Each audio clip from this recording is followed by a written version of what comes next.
What's up? And welcome to the Think Like a White Man podcast. I am Kai, and I am so happy that you're here today. What's up? And thank you so much for listening to the podcast, Think Like a White Man. I feel like every single episode I'm coming on here and thanking you so much for listening to this. But truly, how can I not thank you? Every single DM, every single voice note, every single message, every single comment on my podcast is feeding my soul. Truthfully, I started this podcast because I was a struggling Black woman with big dreams who was losing myself in the process of trying to make those dreams a reality. So I wanted to create a space where we dive into the unspoken truths of Black exhaustion and challenge the lies that we live by and really start to break down the limits that we were taught and start to reprogram our mindset so that we can live fulfilling lives without killing ourselves in the process. And hearing you tell me that I am challenging your old beliefs and helping you reprogram your mindset so you no longer self-sabotage and allowing you to fully see your value and more importantly, demanding your worth, like it keeps me motivated. I hope that I can show you that not only do we deserve to feel valued just by existing, that we deserve the ultimate success, the ultimate financial and emotional freedom, but that it is also fully possible for us to achieve all of those things. So thank you for being here. Truly, I mean that from the deepest part of my entire soul and in my entire heart. Today, we are going to be talking about one of the most underrated hacks for success for Black people, and that is mentorship. I am obsessed with mentorship. I could get off by talking about mentorship because I love it so much, and I know that that sounds super fucking extreme, but I love mentorship. If you are a college student, you are an entrepreneur, if you are a corporate baddie or corporate king, or if you are just trying to figure it out for yourself, you need a mentor, point blank, period. Because without a mentor, you are more likely to have lower job security, you are more likely to quit on yourself and on your dreams, and you are more likely to stay in survival mode. The more successful of a mentor you have, the more successful that you will be. A mentor is not somebody who's just here to help you out and give you all of the answers. A mentor will actually elevate your entire existence. They guide you through their own failures so that you don't have to repeat them and you can achieve your goals with less friction. They help you stay focused on the right priorities so you do not spin your wheels and feel lost. And they help you get paid. You need a mentor right now. And more specifically, you need a Black mentor right now. I first realized the power of mentorship at my first job out of college. At this job, people were making life-changing money. They had six-figure or higher salaries. They were being flown across the country, even globally at times. There were people who were working on such big projects that it was changing the entire trajectory of their career. And with such incredible pay and such incredible opportunities, and realistically, you could get a job doing anything at this company. I saw something really, really weird that was happening, and it was Black people were quitting. And Black people were quitting really fast. There were some people who were quitting after a year, after 6 months, even after 3 months they were quitting, and some of them were quitting with no backup plan. How are these people walking away from six-figure salaries to literally $0? My red flags started popping up everywhere. I could not understand this. I was so scared, y'all. I had so many questions that were popping up in my head. I was like, am I gonna be one of 5 Black people that are working at this company? Who am I gonna actually be here genuinely having a good laugh with? Or what is it that they are seeing that I am not seeing? I was terrified. And after the 10th Black person left in a short amount of time, I was like, you know what? I need the tea. I need the tea. I don't know what's going on here. And I reached out to my Black colleague and I was like, hey, let's have a coffee chat. And I was just hella direct with him. I was like, what's going on here? Why are you leaving? I need to know. He was like, I don't feel seen. I don't see enough Black people around me. I don't see any Black people in leadership. I don't see myself at this company. And I got it. I understood exactly what he was talking about. He was talking about how he was having a hard time getting promoted. He was talking about how clients weren't taking him seriously because they didn't see him as a professional. He was talking about how his manager didn't know how to support him through that. And he just didn't have access to enough resources in order for him to feel safe mentally and have really strong job security. The job was just wearing him down, and he realized that he needed to go to a space that saw him, that celebrated him, and that was going to give him the career advancements that he knew he was deserving of, which I think is so powerful. And he moved to a company that was Black owned so that he could be in an environment that he saw himself in. And I think that that is so powerful. He did mention that through that he was taking a pay cut, but it was going to be worth it. And after this coffee chat and him being super honest and vulnerable with me, that is when I was like, you know what, if I'm gonna be here, I'm going to have the mission of uplifting Black voices. I started doing research on how companies can create more inclusive spaces, but specifically help retain and improve the experience of Black individuals. And every single data and article point that I read said that it was through mentorship. Studies showed that 94% of employees would stay at a company longer if they had a mentor because they would understand how to learn and grow at a company. And I saw studies that said that 91% of people with a mentor actually had a higher job workplace satisfaction. And all of this probably doesn't sound super sexy, but it makes so much sense. I built a Black mentorship program, and it was such an incredible experience. 100% of participants said that it improved their experience at working with a company, and 100% of participants said that they felt like they knew how to be successful at this company.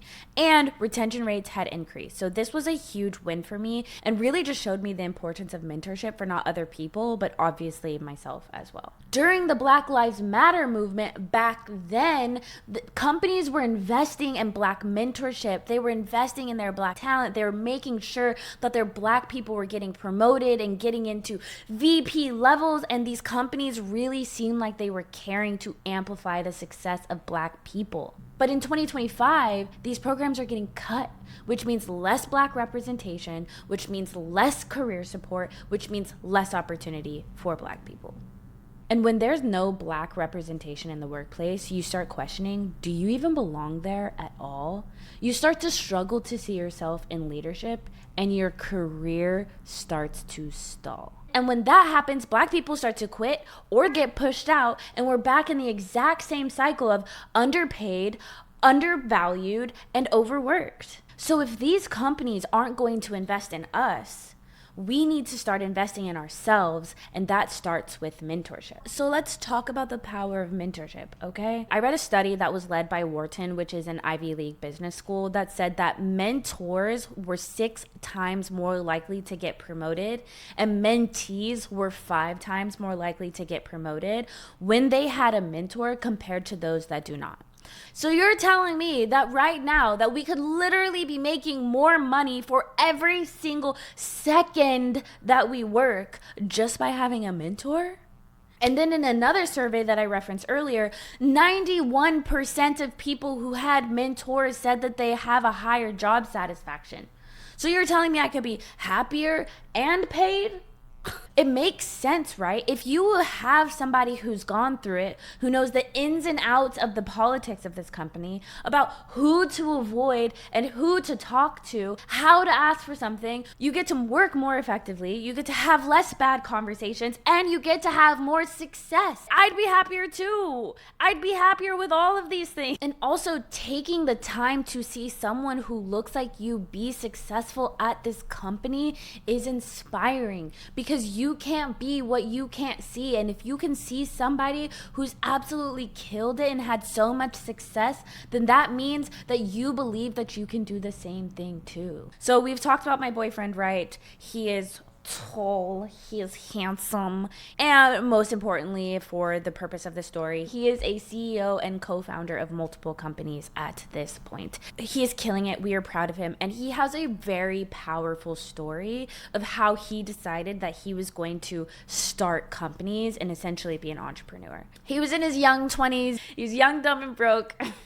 And he was looking for a job, and he found this marketing agency that he was applying to. He had an incredible interview and got the job. Then he went into his first day of work, and he met the CEO, and he came back that night and he said, I met the CEO of this company, and I know that I can do what that guy does.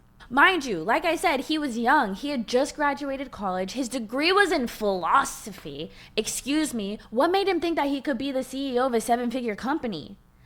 Delusion. The reality is that this 22-year-old literally could not be the CEO of this company.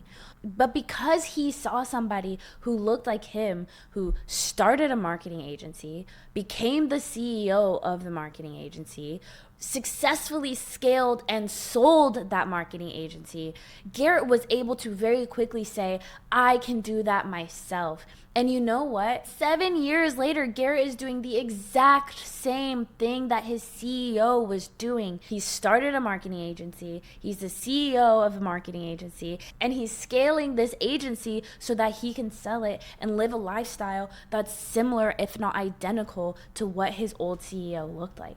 That underlines the power of seeing somebody who looks like you having success so that you can believe and see yourself doing it.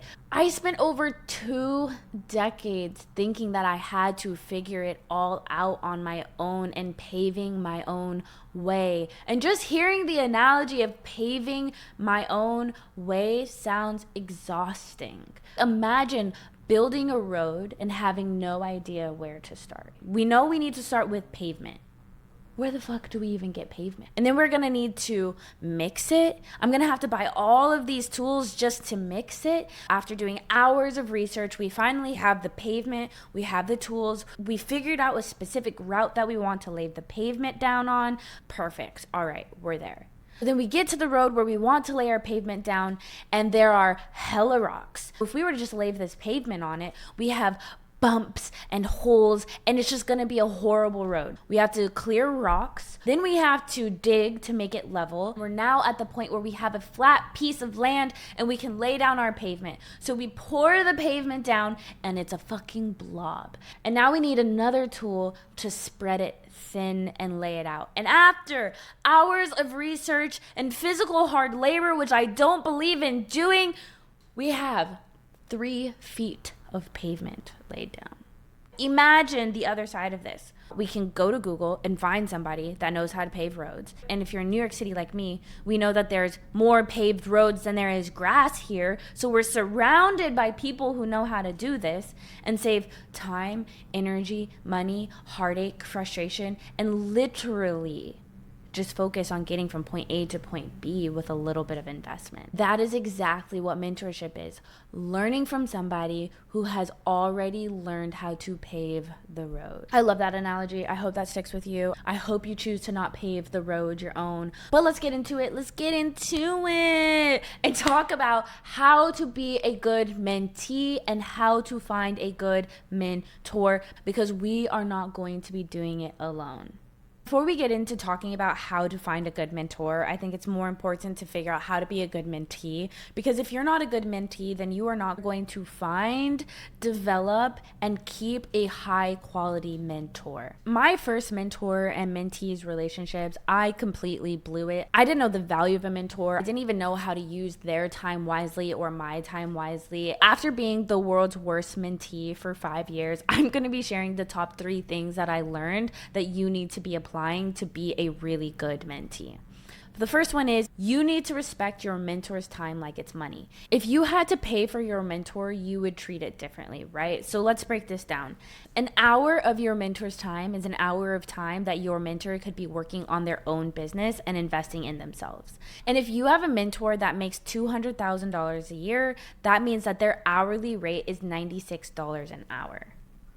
And if you have a mentor that's making even more money, let's say $1 million a year, that means that their hourly worth is $480 an hour. So you must value their time as if you are paying them for the hour that they are giving you. Successful people hate their time being wasted. And if a mentor starts to catch a whiff of you wasting their time, they're going to start being resentful of the time that they are giving to you. They will not see you as being worth investing in. tragic. They would rather put an hour of their time on their own business or investing it in something that's going to actually make an impact in their life. And then you are going to lose literally life-changing knowledge. 2, you drive the relationship. Your mentor is not your teacher. Your mentor is not your coach. Your mentor is not your boss. You are not paying them, so they are not going to be building a mentorship 101 curriculum for you. You must own the entire relationship. Your number one goal should be to not be added weight to their busy schedule. You will ask them their availability, and then you will send out a reoccurring invite. If you cannot make it to a meeting, you will cancel it proactively.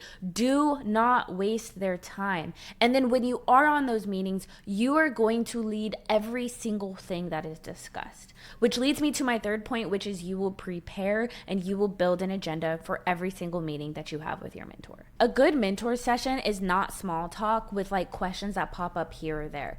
A good mentor session has an exact agenda on what you want to be improving upon on yourself or what you need to be asking them questions on. You need to know exactly what you want to talk to your mentor about. If you are spending 50% of your meeting trying to figure out what you're going to be talking about and what you need help with, then that means that you are wasting 50% of your dollars and you're wasting 50% of their investment.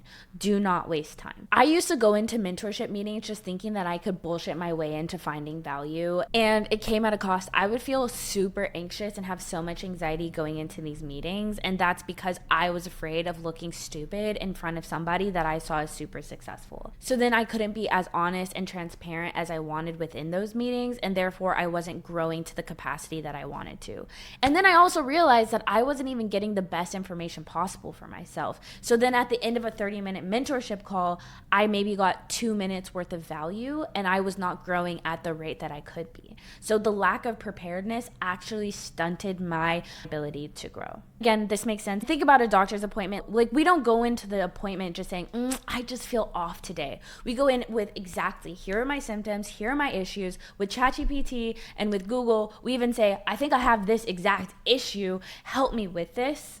And then they're able to give you the exact best solution for you, and it's way more productive of an appointment. Prepping the day before your meeting and creating an agenda prior is actually going to be what helps you get the most out of your mentorship. The best agendas have 3 components to it. 1, you're defining the agenda for the meeting. 2, you have a list of the questions and topics that you want to address. And then 3, you are wrapping it up with the action plans and next steps so that you can show your mentor, this is what I'm actively doing based off of everything that we talked about today. This structure earns trust, and this structure makes mentors invest in you. I am a huge believer in learning through doing, so please, if you are intimidated by all the things that I just left out and that is going to stop you from getting a mentor, do not let it stop you. It took me 5 years to learn all of this stuff through failing through so many meetings. But I would say is my goal is to be a mentor through this podcast and really be able to help you learn through my failures so that you can level up, baby. So now that we are ready to be bomb mentees and not waste a mentor's time, let's talk about how to find a mentor. Finding a good mentor is so hard. Not everybody can be a mentor. A real mentor isn't somebody who's successful that just tells you what you need to do. They need to have well-rounded experience in all the ways that you want to grow. They need to be living the lifestyle that you want to be living, heavy emphasis on that. They need to actively listen to you so that they can find their blind spots. And then they need to call you out on your bullshit. If they are challenging you, that is a good thing and you should not feel threatened. And they need to give you actionable next steps. If they are just talking to you, that is not mentorship. That is just a coffee chat. I just got my first mentor ever, and I am so excited about this. He is helping me with my JOB.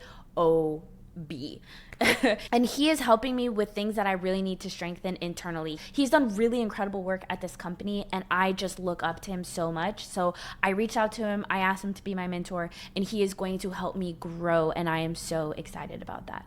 I am still looking for my entrepreneur creative mentor. My dream mentors would be like Issa Rae or Doechii. Why them, you ask?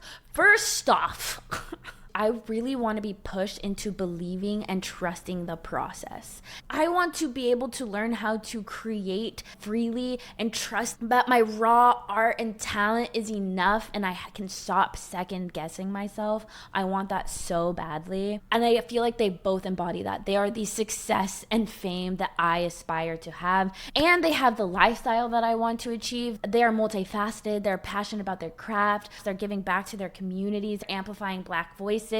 And Dochi's fashion is just so good. I want her entire closet. Do you see that for me? They are the epitome of what I would be looking for in a mentor. But with that said, finding a good mentor also goes back to you. You have to take such a hard look at yourself. It means being vulnerable and saying, I am bad at X, and this person over here is good at X. And then you have to be vulnerable enough to go to that person and say, hey, I'm really bad at something. I need help. Sharing that is so hard.